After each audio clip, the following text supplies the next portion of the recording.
यहाँ के बारे में सुना है कि लोग यहाँ पे MA BA हिस्ट्री या MA हिस्ट्री या ऐसे सब्जेक्ट जिनके बारे में केवल और केवल बुकिश नॉलेज या वो स्टडी ही रहते हैं, आपने थोड़ा सा माहौल बदल दिया, आपने कहा नहीं भाई ग्राउंड पे जाओ, पता करो इनके लिए, तो वो क्या था? एक बहुत अच्छी बात जो AUD के बारे में कही जाती है, और मैंने भी आके इसको एक्सपीरियंस किया कि हम लोग बहुत सारी चीज़ें जो NEP में अब लाई गई उसका यहाँ इनिशिएट वो पहले भी थी, जैसे कि कंटिन्यूस असेसमेंट सिस्टम हमारे पास पहले से ही था, और साथ में फील्ड में जाके बच्चों को भेजना और काम करना। ऑलमोस्ट सारे प्रोग्राम्स में फील्ड कंपोनेंट है और जाते हैं।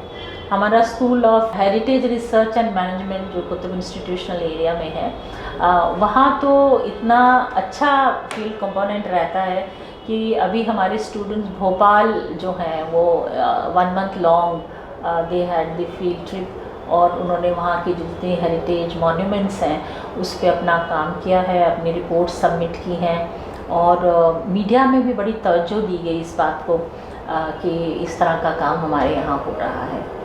इतना सारा काम करने के बाद 2019 से लेकर अभी तक लोग बताते हैं कि एडमिनिस्ट्रेटिव चेंजेस या इंफ्रास्ट्रक्चर चेंजेस भी जितने पॉसिबल हो सकते थे, क्योंकि एक हेरिटेज बिल्डिंग थी, इसके अलावा और भी कैंपसेस थे, वहाँ पे जितना पॉसिबल हो सकता है उतने चेंजेस किए गए, नए कोर्सेज इंट्रोड्यूस कराए गए, फील्ड वर्क हुआ, बहुत सारी चीज़ें जो आप बता रहे हैं। आप लोगों ने कभी ब्रांडिंग क्यों नहीं की इसकी? जहाँ तक प्रमोशन की बात है, मुझे ऐसा लगता है मीडिया में दिल्ली में अगर कोई यूनिवर्सिटीज़ हैं जो न्यूज़ में रहती हैं, वो है JNU, दिल्ली यूनिवर्सिटी और AUD।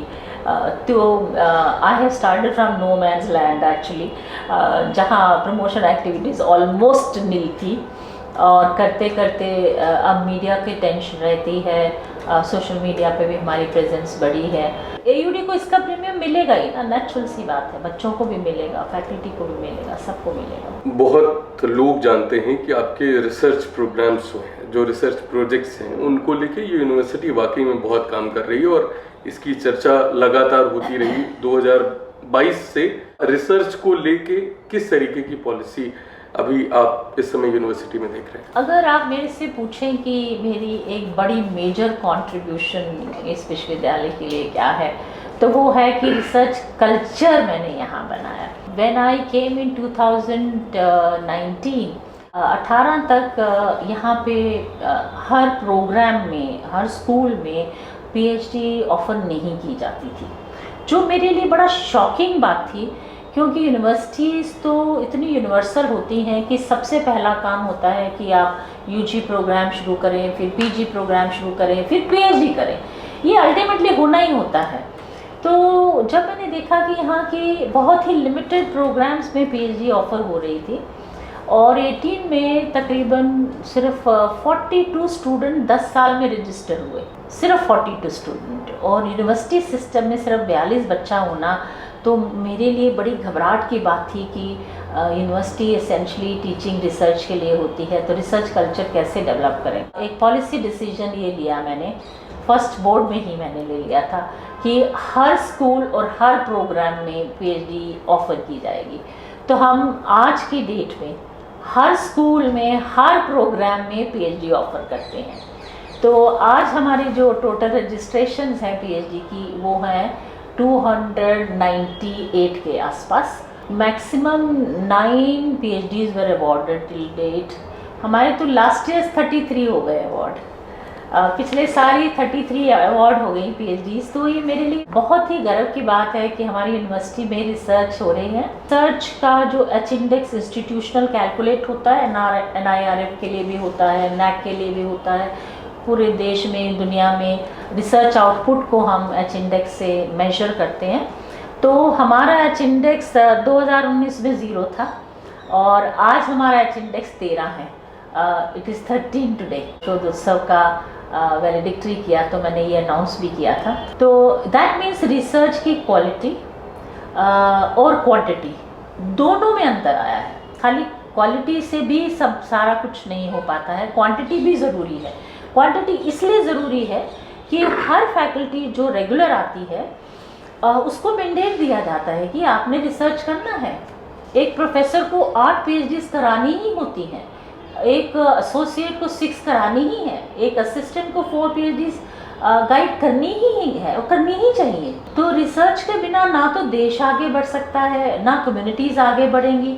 हम सोशल जस्टिस और अपनी इक्वालिटी और इंक्लूजन की बात करते हैं, जब तक हम रिसर्च पे ये सब बात नहीं करेंगे एज अ यूनिवर्सिटी, तो हम पॉलिसी मेकर्स को क्या बताएंगे कि क्या डायरेक्शन होना चाहिए।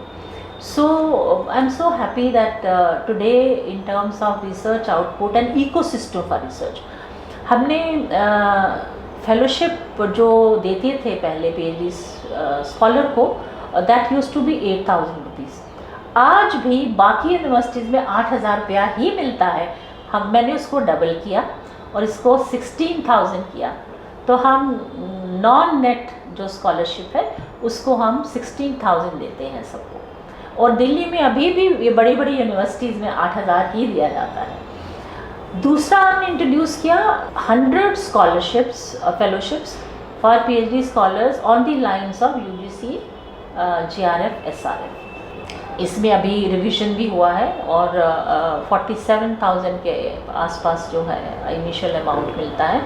हमने 100 scholarships on the lines of UGC, GRF, SRF हमने इंस्टीट्यूट के यूनिवर्सिटी में 100 स्कॉलरशिप इंस्टीट्यूट करने के लिए बोर्ड में कितने लोगों को कन्विंस करना, उसको फॉर्मलाइज करना और बजटिंग करना और गवर्नमेंट से पैसा लेना। इसका जो 100 स्कॉलरशिप जिस दिन हम कंप्लीट करेंगे तो इसका जो स्टेट एक्सचेकर पे लोड आता है वो आता है 25 CR का, 25 करोड़ रुपए का खर्चा पड़ता है।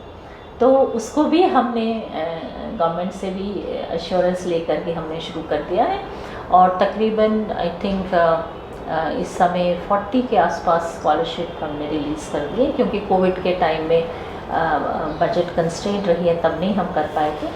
तो ये भी हमने किया। और शोध उत्सव हम 1 month programme we do it on research every year. This year it was the 4th year when we instituted. The idea was conceived by me. मैं खुद ही रिसर्चर रही हूँ, तो मुझे लगता है कि रिसर्च एक ऐसी चीज़ है जो सबसे एक्साइटिंग होती है।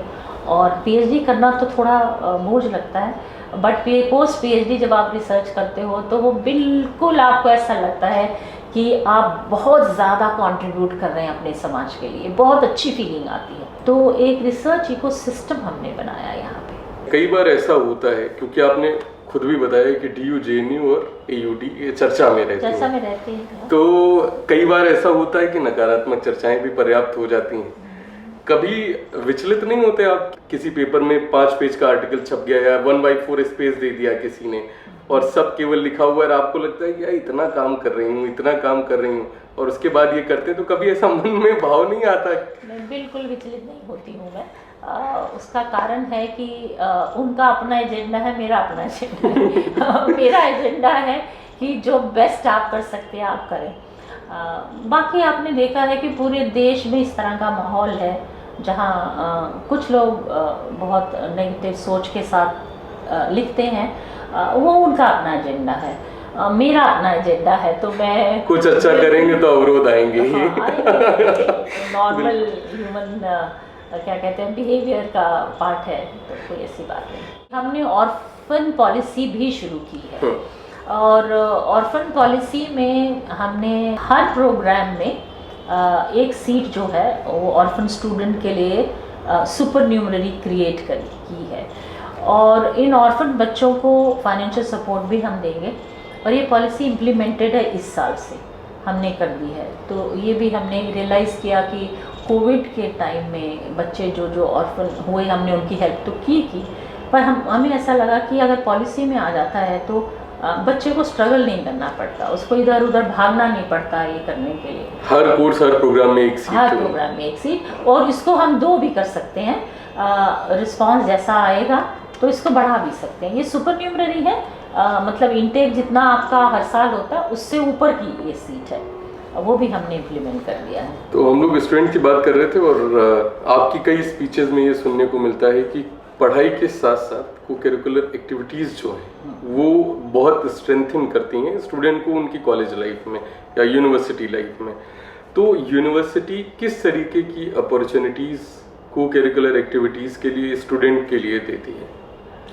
हमारे पास हर तरह का स्टूडेंट्स के लिए, को करिकुलर एक्टिविटीज़ के लिए, एक्स्ट्रा करिकुलर के लिए भी। को करिकुलर तो ये हो गया कि जी करिकुलम को सपोर्ट करने के लिए, एक्स्ट्रा करिकुलर मतलब कुछ भी करिए आप, जो आप एक्सप्रेस कर सकते हैं, उसके लिए बहुत सारा बजट है हमारे पास। सबसे पहली बात तो ये है कि बजट की कोई कमी नहीं है, पैसे की कोई कमी नहीं है, जिसकी वजह से बच्चों को ये लगे कि पता नहीं हमें पैसे मिलेंगे कि नहीं मिलेंगे, ऐसी कोई कमी नहीं है। हमारे यहाँ क्लब्स भी हैं और ये सारे क्लब बहुत एक्टिव रहे हैं, एनुअल फेस्ट भी करते हैं और एनुअल फेस्ट में भी हम बड़े लिबरली फंडिंग करते हैं। सिर्फ स्टूडेंट्स को चाहिए कि ये डीन स्टूडेंट सर्विसेज के पास जाके अपना प्रपोजल दें और जो भी एक्टिविटी करना चाहते हैं हम स्टूडेंट्स को किसी भी तरह से रोकते नहीं हैं। एक जानकारी मैं और ऐड ऑन कर देता हूँ इसी में, और आपको भी मतलब क्योंकि आपकी जानकारी में तो ये है, लेकिन जो दर्शक हैं उनको थोड़ा सा इसकी जानकारी हो। यहाँ पर इस यूनिवर्सिटी में 2 तरीके की सोसाइटीज़ हैं, एकेडमिक सोसाइटीज़ भी हैं और सीसीए सोसाइटीज़ भी हैं, को-करिकुलर, और उसमें उन सोसाइटीज़ की संख्या 1-1 दर्जन के लगभग है दोनों में। मतलब एकेडमिक सोसाइटीज़ में भी इकोनॉमिक्स, पॉलिटिकल साइंस को लेके या हिस्ट्री को लेके ये सारी एकेडमिक सोसाइटीज़ हैं। और जैसा आप बता रही थी कि एक्स्ट्रा करिकुलर के लिए भी हम लोग उतना ही जोर देते हैं, तो वाकई में जिस तरीके का पार्टिसिपेशन अदर यूनिवर्सिटीज़ में या इंटर स्टेट कॉम्पिटिशन्स में यूनिवर्सिटी का होता है, तो वो वाकई में बताता है कि बच्चों को इस तरीके की राहत यहाँ पर मिल रही है। आज की डेट में जब आपका एक अच्छा खासा कालखंड पूरा हो चुका है, आपको क्या लगता है कि पर्टिकुलर क्या चैलेंजेस बीइंग अ वीसी आपको लगता है यूनिवर्सिटी रन करने में, खासकर जब आप दिल्ली में हो और आपके पास केवल और केवल सोशल साइंसेज और ह्यूमैनिटीज़ के कोर्सेज हैं, ऐसे में आपको क्या चैलेंजेस लगते हैं? सबसे बड़ा चैलेंज तो हमारे लिए ये है कि हमारे पास अपने परमानेंट कैंपस नहीं है। गवर्नमेंट ने हमें 2 लैंड दिए हैं, 49.50 acres of land at Dheerpur और तकरीबन 20 एकड़ लैंड हमें रोहतक में मिला है। तो सबसे पहला काम यहाँ आने के बाद जो मैंने पिकअप किया वो यही किया था कि हम सबसे जल्दी से जल्दी अपना कैंपस बनाएं। तो हमने जूरी बनाई, आर्किटेक्ट से अपॉइंट किए, हमारा प्रपोजल गवर्नमेंट पे गया, ईएफसी ने क्लियर किया, सारी ही क्लियरेंसेस जो लेनी होती है, स्टैट्यूटरी क्लियरेंसेस, वो सारी हमने अपने प्रोजेक्ट में दोनों कैंपस की ले रखी हैं और सब कुछ रेडी होके कैबिनेट नोट तैयार करके हमने गवर्नमेंट पे फाइल भेजी हुई है। तो जैसे ही गवर्नमेंट हमें फंडिंग दे देगी, प्रयास कर रहे हैं, हम बातचीत भी गवर्नमेंट से कर रहे हैं, तो हम नए कैंपस की शुरुआत करेंगे। सबसे बड़ा चैलेंज यही है कि एक्सपेंशन नहीं हो पाता क्योंकि हमारे पास स्पेस नहीं है और एज अ रिज़ल्ट ये हुआ कि हमने करमपुरा में जो एसपीएस एक बिल्डिंग ऑलमोस्ट रेडी है, उसमें 18 क्लासरूम्स हैं, 2 सेमिनार हॉल्स हैं, फैकल्टी रूम्स हैं, तो हमने वो बिल्डिंग रेडी कर दी है। वहाँ पे हमने नया ऑडिटोरियम बनाया, करमपुरा में मल्टीपर्पज़ हॉल बनाया, हमने गर्ल्स हॉस्टल बनाया और कमेटी रूम्स यहाँ सारे बनाए, ये रूम भी बनाया, ये वाला जिसमें आप ये कर रहे हैं ये भी बनाया, बोर्ड रूम बनाए। तो बहुत सारा, क्योंकि ये हेरिटेज बिल्डिंग है, ये हमारा सबसे बड़ा ड्रॉबैक है कि हमें कुछ भी चीज़ कंस्ट्रक्शन पॉइंट ऑफ व्यू से हम नहीं कर सकते। हम जो भी कर सकते हैं वो रिनोवेशन और रिपेयर के नाम पे कर सकते हैं। तो जब भी मॉनसून आता है तो जितनी रिपेयर रिनोवेशन हुई होती है वो सब नीचे आ जाती है क्योंकि बिल्डिंग को हम टच कर ही नहीं सकते हैं। तो हर साल अगर आप रिपेयर पे मेरा बजट देखें और एक्सपेंडिचर देखें तो बहुत हो जाता है। तो ये बहुत बड़ा चैलेंज हमारे लिए है। दूसरा चैलेंज ये है कि नई अगर हमें बिल्डिंग मिलती है, नया कैंपस आता है, तो numbers we would want to increase in terms of the student intake, जो हम नहीं कर पा रहे हैं स्पेस कंस्ट्रेंट की वजह से। तो वो नंबर हमारा, जैसे आज के टाइम में हमारे स्टूडेंट इनटेक टोटल स्ट्रेंथ अगर हम लगाएं इंक्लूडिंग पीएचडी, हम लेस देन 5000 हैं। तो 5000 से कम होने के नुकसान ये होता है कि जब NIRF की रैंकिंग होती है और वहाँ हम सबसे नीचे वाले स्लैब में आ जाते हैं। 5000 बच्चा मतलब you get only 1 mark, right. So 1 number मिलता है क्योंकि आप 5000 से कम स्टूडेंट को केटर कर रहे हैं। इसी तरह से बहुत सारे पैरामीटर्स जो जुड़े हुए हैं जो हमें प्रीमियम दे सकते हैं रैंकिंग में, वो हमें नहीं मिल रहा है। तो ये सेकंड बहुत बड़ा हमारे लिए रैंकिंग में कम्पीट करना मुश्किल हो रहा है।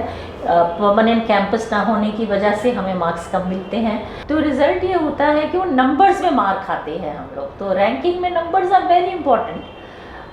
और इससे भी आप सोचिए, जब मैं यहाँ आई हूँ तो यूनिवर्सिटी का नंबर जो था 2400 के आसपास था। आज हमारा नंबर 4000 से ऊपर है, प्लस पे जा रहा है। और हम चाहते हैं कि 5000 मार्क ऊपर चला जाए तो उस पर हमें और रैंकिंग में फ़ायदा होगा। नैक ग्रेडिंग में भी इसका असर होता है क्योंकि नैक के भी जो असेसमेंट क्राइटेरियाज कंपोनेंट्स हैं उसमें भी फिर हम छोटी यूनिवर्सिटीज़ में हमारी गिनती आ जाती है ना, तो वो नीचे चलता है because we are catering only to less than 5000 students. इससे रिलेटेड ही हमारे ये चैलेंज भी होते हैं। और थर्ड चैलेंज ये होता है इंटरडिसिप्लिनैरिटी पे, क्योंकि हम सोशल साइंस और ह्यूमैनिटीज़ यूनिवर्सिटी है एसेंशली। तो हमारे पास साइंस नहीं है, हमारे पास कॉमर्स नहीं है, हमारे पास नर्सिंग नहीं है, हमारे पास मेडिसिन नहीं है, हमारे पास बहुत सारे कोर्सेज यूनिवर्सिटी को होने ही चाहिए, वो नहीं है। तो उसमें भी जब रैंकिंग पे हम जाते हैं तो हम लोग उस पर सफ़र कर लेते हैं। तो अगर बड़ा कैंपस होता है और मैंडेट होता है तो we would like to have true sense में, जैसे JNU भी है तो JNU में हर तरह के प्रोग्राम्स चलते हैं। सोशल साइंसेज मानी जाती है वो, पर वो एक्चुअल में सोशल साइंस यूनिवर्सिटी नहीं है। दिल्ली यूनिवर्सिटी भी मानी जाती है सोशल नहीं है, वहाँ साइंस चलता है, टेक्नोलॉजी चलता है, और जो रिसर्च आउटपुट उनका आता है दोनों यूनिवर्सिटीज़ का, वो साइंस टेक्नोलॉजी बैकग्राउंड से ही आता है। और ये वाकई में ये बड़ी जानकारी है सभी के लिए, क्योंकि सबको ही लगता है कि JNU जो है वो केवल सोशल साइंसेज और ये वाकई में एक बड़ी जानकारी साझा की है। और एक चीज़ और है इसी में ही, अभी आपके पास जो स्टूडेंट का नंबर है, वाकई में ये सच है कि उतना इंफ्रा आपके पास नहीं है जितने बच्चे इस समय हैं, क्योंकि बड़ी समस्याएं उसको देखने में आती हैं। जिस तरीके का इंफ्रा आप बता रही हैं, रिपेयर का ही हमारा बजट इतना ज़्यादा है, बहुत हो जाता है मानसून के बाद खासकर, क्योंकि ये लो लाइंग एरिया है, आपने देखा होगा, तो बिल्कुल ये फ्लडेड हो जाता है, सारी सड़कें टूट जाती हैं, हमारा जो bilding जिसको हम हाथ नहीं लगा पाते हैं तो ऊपर से वो चरमरा जाती है। लाइब्रेरी हमारी हर साल रिपेयर मांगती है, क्योंकि हम रिपेयर कर सकते हैं, हम इसमें कंस्ट्रक्शन नहीं कर सकते because of the heritage status of the building.